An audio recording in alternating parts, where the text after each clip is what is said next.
Adolf Hitler இறந்ததுக்கு அப்புறம் அவர் சம்பந்தமான விஷயங்களை வச்சு ஒரு டாக்குமெண்ட்ரி ரெடி பண்ணுறதுக்காக அந்த டைமில் எடுக்கப்பட்ட புகைப்படங்களை எல்லாத்தையுமே செக் பண்ணிக்கிட்டு இருக்காங்க ஒன்றா. அப்போ திடீர்னு அவங்க கண்ணில் ஒரு ஃபோட்டோ வந்து மாட்டுது. உடனே நில்லு, அந்த ஃபோட்டோவை ஜூம் பண்ணு அப்படின்னு சொல்கிறாங்க. ஏன்னா அந்த புகைப்படம் அப்படிங்கிறது ஜெர்மனி கவர்மெண்ட் ஜெர்மனி மக்கள்கிட்ட நம்ம போருக்கு போக போகிறோம், எல்லாத்துக்கும் தயாராக இருங்க அப்படின்னு லட்சக்கணக்கான மக்கள் முன்னாடி அந்த கவர்மெண்ட் அனௌன்ஸ் பண்ணும்போது அந்த பேப்பர் நியூஸ்க்காக ஹெட்லைனுக்காக எடுக்கப்பட்ட புகைப்படம் தான் அது. அதை ஜூம் பண்ணி பார்த்ததுக்கப்புறம் அவங்களுக்கு ஒரு மிகப்பெரிய ஷாக். ஏன்னா அங்கே இருக்கக்கூடிய எல்லா மக்களுடைய மனசுலையும் அவங்க முகத்துலையும் கவலையும் அந்த பயமும் இருந்துட்டு இருக்கு. ஆனால் அந்த கூட்டத்தில் ஒரே ஒருத்தர் மட்டும் ஸ்பைடர் படத்தில் வர வில்லன் மாதிரி சிரிச்சிட்டு இருக்காரு. அதை ஜூம் பண்ணி பார்த்ததுக்கு அப்புறம் தான் தெரிஞ்சு அந்த சிரிச்சிட்டு இருக்க நபர் வேற யாரும் இல்லை, அடால்ஃப் ஹிட்லர்.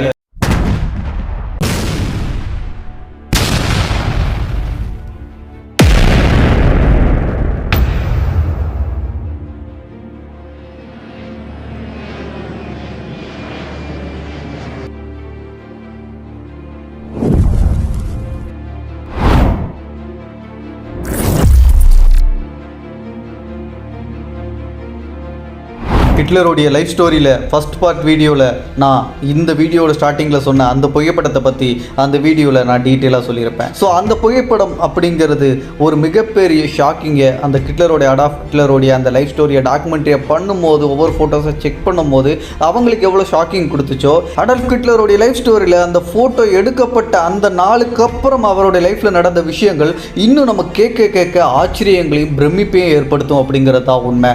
ஸோ அதை கண்டினியூ பண்ணலாம். இப்போ தன்னுடைய ஜெர்மனி நாட்டுக்கு ஏதாச்சும் ஒரு விஷயத்தை நம்ம பண்ணியே ஆகணும் அப்படின்னு சொல்லிட்டு ஹிட்லருடைய ஆள் மனசில் இருந்த ஒரு விஷயத்துக்கு தீனி போடு விதமாக ஜெர்மனி அரசாங்கமே போரை அறிவித்த அந்த ஒரு விஷயம் ஹிட்லருடைய மனசில் ஒரு சந்தோஷத்தை கொடுத்தாலும் அவர் அந்த விஷயத்துக்காக அந்த இராணுவத்தில் அவர் பணி செஞ்சுக்கிட்டு இருந்த டயத்தில் அவர் பார்த்த வேலை துப்பாக்கி எடுத்து சண்டை போடுற வேலை கிடையாது. அவர் ஒரு மெசேஜராக அந்த இராணுவ பிரிவில் அவர் ஜெர்மனியில் இருந்தார். மெசேஜர் அப்படின்னா என்ன அப்படின்னா, இன்னைக்கு நம்ம டெக்னாலஜியெல்லாம் நல்லா வளர்ந்ததுக்கு அப்புறம் இந்த வார் ஃபீல்டில் நிறைய மெசேஜ் ஷேர் பண்ணுறதுக்கு சேட்டலைட்ஸாக இருக்கட்டும், மொபைல்ஸாக இருக்கட்டும், அதுக்கப்புறம் வாக்கி டாக்கி, இந்த மாதிரி பல விஷயங்களை நம்ம இன்றைக்கி யூஸ் பண்ணிகிட்டு இருக்கோம். ஆனால் அந்த டைமில் வேர்ல்டு வார் டைமில் 1 and 2 அந்த காலகட்டத்தில் இந்த மாதிரி வாக்கி டாக்கி அதுக்கப்புறம் இந்த மாதிரி விஷயங்கள்லாம் எதுவுமே இருக்காது. அதுவும் முதலாம் உலக போர் டயத்தில் ஒரு ஆளை செய்தி சொல்கிறதுக்காக ஒரு இடத்துக்கு அனுப்பி அந்த இடத்துக்கு அவர் போய் இங்கே சொல்லப்பட்ட செய்தி அங்கே சொல்லிவிட்டு அங்கே அவங்க என்ன செய்தி சொல்கிறாங்களோ அதை திரும்ப கொண்டாந்து இங்கே வந்து கொடுக்குறது, இந்த மாதிரி விஷயங்கள் தான் அந்த டயத்தில் இருந்துச்சு. ஸோ அப்படி இருக்கக்கூடிய அந்த வார் ஃபீல்டில் மெசேஜர் அப்படிங்கிற அந்த ஒரு படைப்பிரிவு மிக முக்கியமான அவசியமான ஒரு படைப்பிரிவாக இருந்துச்சு. ஸோ அந்த படைப்பிரிவில் அடால்ஃப் ஹிட்லர் வேலை பார்த்துட்டு இருந்தார். இந்த வேலையை பற்றி நான் சொல்லும் போது இது கேட்குறதுக்கு கொஞ்சம் ஈஸியாக இருக்கிற மாதிரி இருக்கே அப்படின்னு நீங்கள் நினைக்கலாம். பட் உண்மையிலே இது ரொம்பவே ரிஸ்கான ஒரு வேலை. இது எதனால் அப்படி சொல்கிறேன் அப்படின்னா, பொதுவாகவே இந்த மெசேஜர் அப்படிங்கிற வேலை செய்தியை வந்து பரிமாறக்கூடிய விஷயங்களை செய்கிறவங்க தான் அப்படிங்கிறது உங்களுக்கு புரிஞ்சிருக்கும் நான் சொன்னதை வச்சு. பட் இது வார் ஃபீல்டில் என்ன மாதிரி வந்து அவங்களுடைய செயல்பாடு இருக்கும் அப்படிங்கிறத தெரிஞ்சுக்கிட்டிங்கன்னா அதில் இருக்கக்கூடிய ரிஸ்க் கண்டிப்பாக உங்களுக்கு புரியும். ஸோ டீட்டெயிலாக சொல்கிறேன், தெளிவாக கேட்டுக்கோங்க. இன்றைக்கி நம்ம சினிமாக்கள்லையும் சில ஃபிக்ஷனான மூவிஸ்லையும் பார்க்கக்கூடிய அந்த வார் அப்படிங்கிற அந்த போர் அப்படிங்கிறத பார்த்தோம் அப்படின்னா, ஒரு மிகப்பெரிய கிரவுண்டில் 2 தரப்பு படை வீரர்களும் மொத்தமாக ஒரே இடத்துல இருந்துக்கிட்டு மாற்றி சண்டை போடுற மாதிரி இருக்கும். பட் அது வந்து ஜஸ்ட் ஃபிக்ஷன் தான். உண்மையான வார் ஃபீல்டு அப்படிங்கிறது அந்த மாதிரியே இருக்காது. உலகத்தில் இருக்கக்கூடிய எந்த நாடுமே அந்த வார் ஃபீல்டில் தங்களோட மொத்த நாட்டு இராணுவ படையுமே களத்தில் இறக்க மாட்டாங்க. பேட்சாக பிரித்து தான் இறக்குவாங்க. அதுவும் முதலாம் உலக போர் காலகட்டத்திலையும் இதே மாதிரியான ஒரு யுத்தியை தான் எல்லா நாடுகளும் பயன்படுத்திக்கிட்டு இருந்துச்சு. அந்த வகையில் அந்த வார் நடக்கக்கூடிய அந்த ஃபீல்டு அப்படிங்கிறதும் ரியாலிட்டியை பார்த்தோம் அப்படின்னா மிக பிரம்மாண்டமாக இருக்கும். கிட்டத்தட்ட 100லிருந்து 300 கிலோமீட்டர் சுற்றளவு கொண்ட ஒரு மிகப்பெரிய இடத்துல தான் ஒரு வார் அப்படிங்கிறது உண்மையிலே நடக்கும். ஸோ அவ்வளோ பெரிய இடத்துல பேட்சாக பிரித்து 3 பிரிவுகளாவோ 4 பிரிவுகளாவோ 5-6 பிரிவுகளாக கூட சில பேட்சாக பிரித்து படையை வந்து 1 by 1 அனுப்பிக்கிட்டே இருப்பாங்க. ஆப்போசிட்டில் இருக்கக்கூடிய 2 தரப்பில் இருக்கவங்களும். ஸோ அப்படி அனுப்பும் போது ஒரு பேட்சுக்கும் இன்னொரு பேட்சுக்கும் குறைஞ்சபட்சம் 100லிருந்து 150 கிலோமீட்டர் டிஸ்டன்ஸ் இருந்துக்கிட்டே இருக்கும். ஸோ அப்படி முன்னாடி இருக்கக்கூடிய பேட்சுக்கு என்ன மாதிரியான விஷயங்களை அவங்க வந்து ஃபேஸ் பண்ணுறாங்க, அந்த செய்தியை எப்படி பின்னாடி வரக்கூடிய 2வது பேட்சுக்கு உள்ளவங்களுக்கு கடத்துறது, அதுக்கப்புறம் எல்லா பேட்சும் முன்னாடி போய்கிட்டு இருக்கும்போது பின்னாடி கடைசியில் இந்த பேட்ச் எல்லாத்துக்கும் வியூகங்களை வகுத்துக்கிட்டு ஸ்ட்ராட்டஜியை வகுத்துக்கிட்டு உட்காந்து கேம்ப் போட்டு உட்காந்துக்கிட்டு இருக்கக்கூடிய அந்த முக்கியமான அதிகாரிகளும் இராணுவ வீரர்களும் இருக்கக்கூடிய அந்த இடத்துக்கும் இருக்கக்கூடிய டிஸ்டன்ஸ் அப்படிங்கிறதும் ரொம்ப ரொம்ப அதிகமாக இருந்துகிட்டே நடந்துகிட்டே இருக்கும். ஸோ இந்த கேப்பில் இருக்கக்கூடிய எல்லாருக்கும் அந்த செய்தியை வந்து பரிமாறக்கூடிய வேலையை செய்கிறவங்க தான் இந்த மெசேஜர் அப்படிங்கிற அந்த படைப்பிரிவை சேர்ந்தவங்க. அந்த படைப்பிரிவில் தான் அடால்ஃப் ஹிட்லரும் வேலை பார்த்தாரு ஜெர்மனி ராணுவத்தில். ஸோ இந்த வேலையை பார்க்குறவங்க அந்த வார்ஃபீல்டில் அந்த ஸ்ட்ராட்டஜியை வகுத்து கொடுத்துக்கிட்டு இருக்கக்கூடிய அதிகாரிகள் சொல்லக்கூடிய மெசேஜை முன்னாடி போன ஒவ்வொரு பேட்சுக்கும் கடத்திக்கிட்டே வருவாங்க.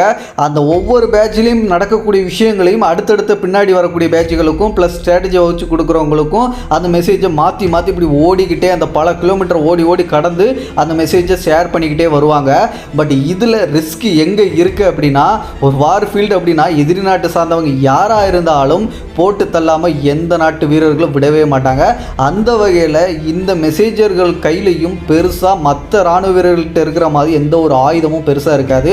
ஒரு ஷாட்கன்னும் அல்லது ஒரு கத்தி இந்த மாதிரி விஷயங்கள் மட்டும் கையில் கொடுத்துட்டு அதுக்கப்புறம் இந்த செய்தியை கொண்டு போப்பா நீ அப்படின்னு சொல்லிட்டு அனுப்பி விட்டுருவாங்க. இப்படி அதை கொண்டுட்டு போகும்போது எதிரி நாட்டு வீரர்களோட கண்ணில் சிக்காமல் இருக்கணும். மேலே வானத்தில் பறக்கக்கூடிய அந்த விமானங்கள், போர் விமானங்கள் கண்ணிலையும் சிக்காமல் இருக்கணும்.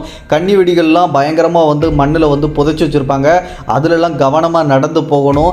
இப்படி எல்லா விஷயத்தையும் கடந்து போய் உயிரை பணைய வச்சு அந்த செய்தியை கொடுத்துட்டு திரும்ப அந்த முன்னாடி சண்டை போட்டுட்டு இருக்கக்கூடிய அங்கே இருக்கக்கூடிய சூழ்நிலைகளும் நம்ம இழந்த விஷயங்களை என்ன விஷயங்கள்லாம் நம்ம மாற்றணும், அவங்க என்ன செய்தி கொடுத்துருக்காங்க அப்படி எல்லாத்தையுமே மறுபடியும் பல கிலோமீட்டர் அந்த ரிஸ்க் எடுத்து டிராவல் பண்ணி ஸ்ட்ராட்டஜி வகுத்துக்கிட்டு இருக்கக்கூடிய மேலதிகாரிகள்கிட்ட கொண்டு வந்து கொடுக்கணும். இப்படி கொண்டு வரக்கூடிய அந்த மெசேஜர் வேலையை பார்க்குறவங்க மேக்ஸிமம் 98% வந்து இறந்து தான் போயிருக்காங்க.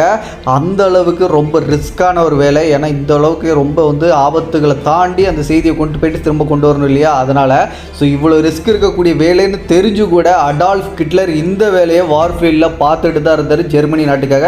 ஏன்னா அவரோட மனசில் தீக்குழம்பாக எரிஞ்சிட்டு இருந்தது. ஜெர்மனிக்காக ஏதாச்சும் நம்ம ஒரு விஷயத்தை பண்ணியே ஆகணும், ஸோ அதுக்கு ஒரு வாய்ப்பு கிடைச்சிருக்கு, விட்டுறவே கூடாதுன்னு சொல்லிட்டு இவ்வளோ ரிஸ்க்கான வேலையை அடால்ஃப் ஹிட்லர் பார்த்துட்டு தான் இருந்தார். இது மிகவும் ஆபத்தான வேலை அப்படின்னு சொல்லிட்டு ஜெர்மனி நாட்டோடைய உயரிய பதவியில் இருக்கக்கூடிய அதிகாரிகளுக்கு நிச்சயமாக தெரியும்.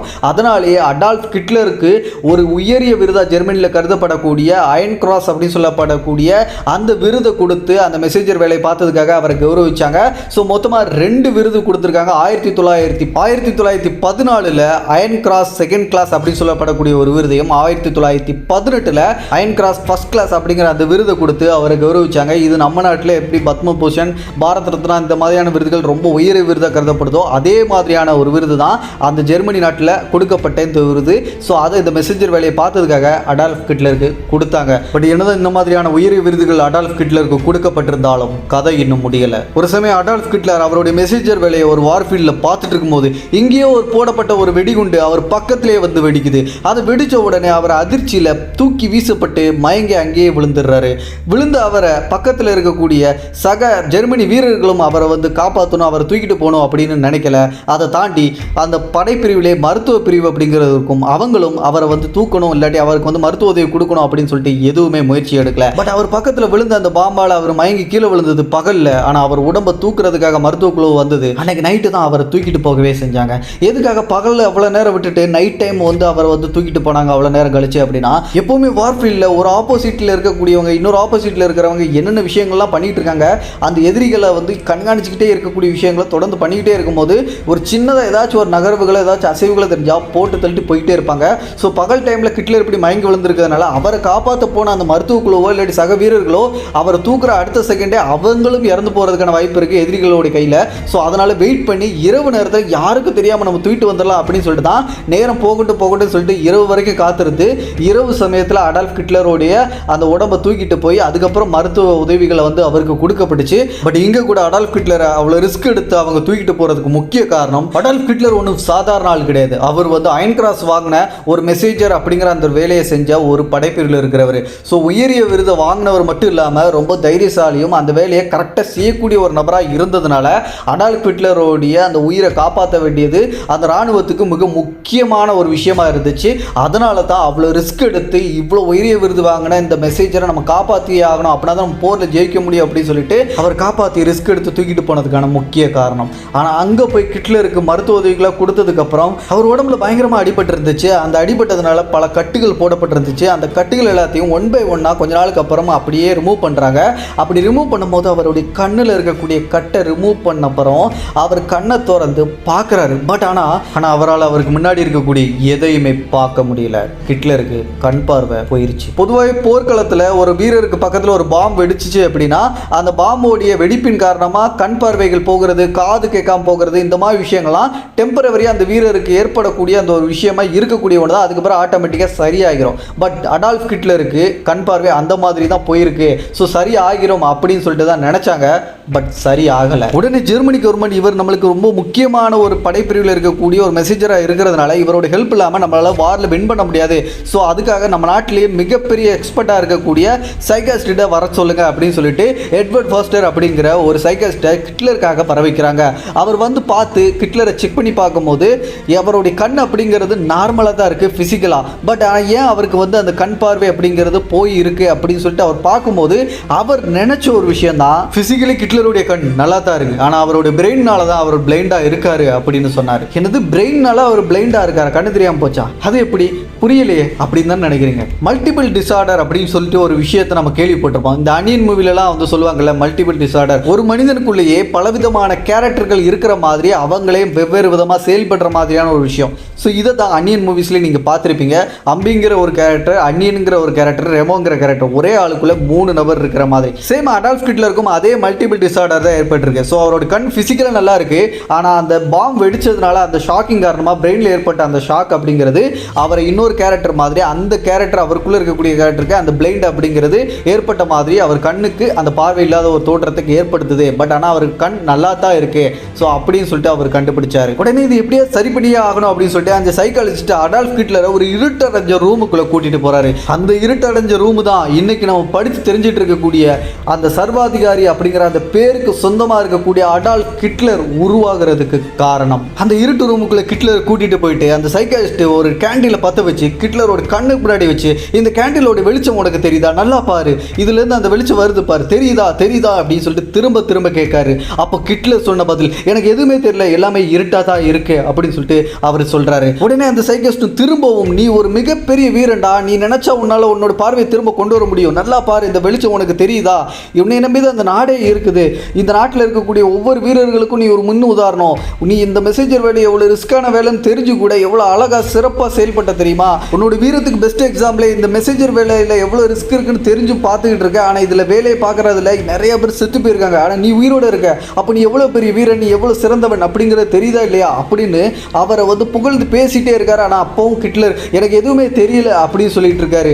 அப்போ அந்த சைக்காலஜிஸ்ட் எடுத்த ஒரே ஒரு முடிவு, இவரோட ஈகோ பூஸ்ட் பண்ணி வெளியே கொண்டு வந்தா கண்டிப்பா இவருடைய பார்வை திரும்ப வரும் அப்படின்னு சொல்லிட்டு அந்த ஒரு முடிவை எடுக்கிறாரு. ஹிட்லருடைய அந்த ஈகோவை புஷ் பண்ண ஆரம்பிக்கிறாரு அந்த சைக்காலஜிஸ்ட். ஹே, நான் இவ்வளவு சொல்லிட்டு இருக்கேன், நீ பாட்டுக்கு எதுவுமே தெரியலன்னு சொல்லிட்டு இருக்க, உன்னால பார்க்க முடியும், நீ இப்படியே உட்கார்ந்துட்டு இருந்தேன்னா ஜெர்மனி இந்த போர்ல தோத்து தான் போகும், நம்ம நாடு தோக்கணும் நீ ஆசைப்பட்டியா இல்ல ஜெயிக்கணும்னு ஆசைப்பட்டியா, இப்ப நீ ஜெயிச்சு வந்தாதான் நம்ம ஜெர்மனி இந்த வார்ல ஜெயிச்சு நம்ம யாருங்கிறது இந்த உலகத்துக்கே காட்ட முடியும், நம்ம நாடு ஜெயிக்கிறதுக்காக படைக்கப்பட்ட ஒரு சோல்ஜர், நீ இப்படி இருக்கலாமா, இப்படி முடங்கி கிடக்கிறத விட்டு எழுந்து வா அப்படின்னு திரும்ப திரும்ப ஹிட்லரோட ஈகோவை தூண்டிக்கிட்டே இருக்காரு அந்த சைக்காலஜிஸ்ட். ஃபைனலா ஒரு நாள் ஒரே ஒரு வார்த்தை சொல்றாரு, நீ இப்ப மட்டும் எந்திரிச்சு வந்துட்டேன்னு வச்சுக்குவேன், இந்த வார்ல ஜெர்மனி நிச்சயமா ஜெயிச்சிரும். இந்த ஒரு வார்த்தையை கேட்ட ஹிட்லர் அடுத்த செகண்ட் அவரோட கையை முன்னாடி கொண்டு வந்து சைக்காலஜிஸ்ட் கையில இருக்கக்கூடிய அந்த கேண்டில ஹிட்லரோட கையாலேயே அணைச்சிருக்காரு. இதை பார்த்து அந்த சைக்காலஜிஸ்டும் அரண்டு போயிட்டாரு. அடால்ஃப் ஹிட்லருக்கு அவருடைய பார்வை திரும்ப கிடைச்சிருச்சு. பார்வை கிடைச்ச வெறியோட நம்ம ஜெயிச்சே ஆகணும் அப்படிங்கிற அந்த ஈகோ அந்த சைக்காலஜிஸ்ட் தூண்டி விட்டதுனால மறுபடியும் அவர் யூனிஃபார்மை போட்டுட்டு போருக்கு போகலாம் அப்படின்னு கிளம்புறாரு. அப்போ ஒரு நியூஸ் அடால்ஃப் ஹிட்லரை நோக்கி வருது.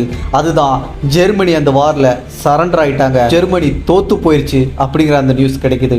எந்த ஒரு விஷயம் நடந்துடக்கூடாது அப்படிங்கிறதுக்காக ஹிட்லர் அவருடைய பார்வையை திரும்ப கொண்டு வந்து மீண்டு எழுந்து வந்தாரோ அந்த ஒரு விஷயமே நடந்துருச்சு அப்படிங்கிறது ஹிட்லரால கொஞ்சம் கூட ஏத்துக்கவே முடியல. அந்த ஒரு சம்பவம் தான் அடால்ஃப் ஹிட்லருடைய மொத்த ஈகோவும் வெளியே வந்து அவர் கண் முழிச்சு புது பிறவியா எடுத்து வந்த அந்த சமயம். எது நடக்கக்கூடாதுன்னு நினைச்சாரோ அந்த விஷயம் நடந்ததுனால அடால்ஃப் ஹிட்லர் ஒரு சர்வாதிகாரியா உருவான நேரமும் அதுதான். அதுக்கப்புறம் ஹிட்லருடைய வாழ்க்கையில என்ன நடந்துச்சு அப்படிங்கிறத இந்த வீடியோடைய அடுத்த பார்ட் 3 வீடியோவில் நிச்சயமா தெரிஞ்சுக்கலாம். அந்த வீடியோ பார்க்கறதுக்கு இன்னும் கூட நம்ம சேனலை சப்ஸ்கிரைப் பண்ணா நிச்சயமா சப்ஸ்கிரைப் பண்ணி பெல் நோட்டிஃபிகேஷன் கரெக்டாக செட் பண்ணி வச்சுக்கோங்க. வீடியோ சீக்கிரம் வேணும் அப்படின்னா பார்ட் 3 அப்படின்னு சொல்லிட்டு கமெண்டில் மென்ஷன் பண்ணுங்கள். எத்தனை பேர் கமெண்ட் பண்ணுறீங்களோ அதை பொறுத்து கூடிய சீக்கிரம் அந்த வீடியோவை நான் மேக் பண்ணுறேன்.